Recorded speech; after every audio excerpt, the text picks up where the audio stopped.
Globe showing Europe-Africa today's top world news headlines, May 14, 2026. Rising tensions continue in the Iran conflict as global leaders discuss ceasefire efforts and oil supply concerns. The Guardian +2. The United States and China are holding high-level talks in Beijing focused on trade, AI technology, and Middle East stability. Reuters.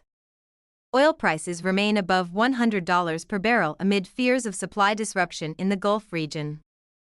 The Guardian +1.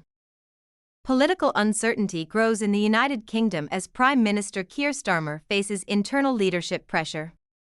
The Guardian +1. The United Nations warned that humanitarian crises are worsening in Afghanistan and Syria due to funding shortages and ongoing instability. Global issues. South Asia continues to face an extreme heatwave, with temperatures crossing 46 degrees Celsius in parts of Pakistan and India. Wikipedia.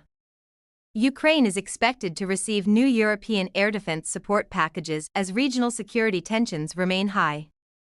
Facebook.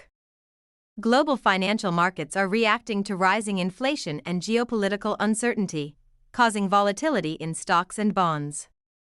The Guardian +1.